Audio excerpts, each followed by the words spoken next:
juste derrière moi l'île de Gorée, l'une des plus grandes attractions touristiques du Sénégal. Et puis au-delà, rien que des plages de sable fin, des cocotiers, du soleil, Saly, les îles du Saloum, les plages d'Abéné et de Kafountine, la pointe Saint-Georges, Caravane, le Cap Skirring.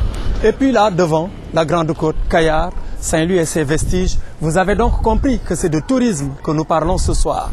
Bonsoir, c'est le deuxième numéro d'Investir, le magazine dédié par l'APIX à tous ceux qui s'intéressent à l'investissement et au monde des affaires. Le sommaire. Notre success story de ce soir va à la rencontre d'un Belge. Jean-Paul Fontaine a bravé l'insécurité pour investir près de 3 milliards au Cap Skirring dans le tourisme de luxe.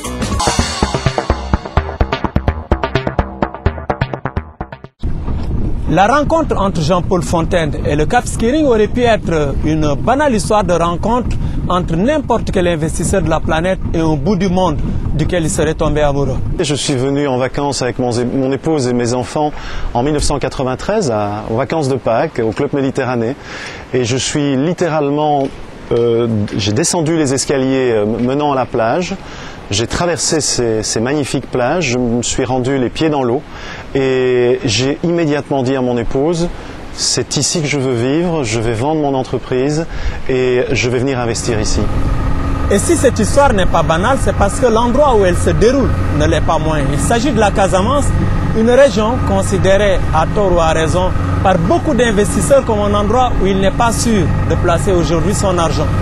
Mais cela n'a pas suffi pour décourager Jean-Paul, qui a transformé son rêve en une formidable réalité à 1h30 de pirogue d'ici que nous sommes allés voir pour vous. Du rêve à la réalité, c'est le success story de ce moment. Avec ce beau coucher de soleil sur les résidences Alizé, voici le coup de folie de Jean-Paul Fontaine, ce solide gaillard belge de 40 ans, transformé en une incroyable réalisation. À tout entrepreneur, dit-il, il faut une dose de folie. Lui en a eu peut-être un plus qu'il n'en fallait. Entre la réputation d'insécurité que s'est taillée la Casamance et la reconversion totale qu'il s'impose, il n'hésite pas. Je n'étais pas du tout du secteur du tourisme ni de l'hôtellerie, donc j'étais un financier actif dans le capital à risque en Europe et donc me retrouver dans un secteur nouveau, me retrouver à la fois entrepreneur en construction, me retrouver hôtelier, c'est deux métiers qu'il a fallu apprendre, diriger des équipes, j'en avais l'habitude dans des cultures européennes et américaines mais pas du tout en Afrique et donc, mais d'un autre côté je considère que c'est aussi le plus beau challenge de ma vie professionnelle. Plus de 2 milliards 500 millions d'investissements, 18 villas très haut de gamme. 5 ans après avoir construit sa première résidence, l'homme peut à l'évidence être content de son parcours. Et même si au début, son intention pouvait plus s'identifier à une aventure, Jean-Paul n'est pas quelqu'un à prendre les choses par hasard et s'y prend méthodiquement pour faire germer son entreprise. Je prends un risque bien évidemment, mais un risque calculé. C'est-à-dire que pour moi il était évident que le Sénégal et particulièrement la Casamance, avec 320 jours d'ensoleillement et un climat idyllique, était l'endroit parfait pour faire de l'hôtellerie de haut de gamme. La deuxième chose, c'était que les discours du président de la République, Maître Wade, allaient uniquement dans ce sens. Il souhaitait faire du Sénégal une destination de tourisme haut de gamme. L'APIX avait parmi ses 6 secteurs d'activité prioritaires le tourisme. Donc pour moi, c'était un amalgame qui était très favorable. Aujourd'hui, Jean-Paul construit ses 2 dernières résidences avec la même détermination et la même fougue et une confiance totale au soutien qui lui est offert par l'APIX. Quand vous êtes un investisseur dans un pays étranger, aux antipodes de notre mode de fonctionnement européen ou américain.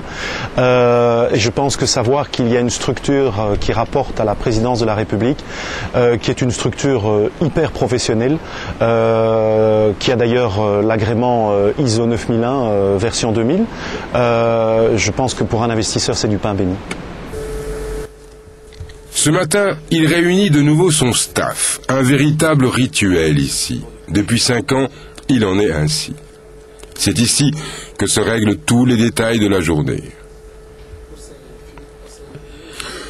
Du petit déjeuner, le groupe se rend sur le chantier. C'est le moment de passer au peigne fin l'évolution des travaux et de comparer les données recueillies au petit déjeuner à l'évolution réelle du chantier. Et ce tour de chantier est d'autant plus utile aujourd'hui que Jean-Paul doit être demain à Dakar pour voir ses partenaires et ses fournisseurs. Ce n'est donc pas le moment de laisser échapper le moindre détail.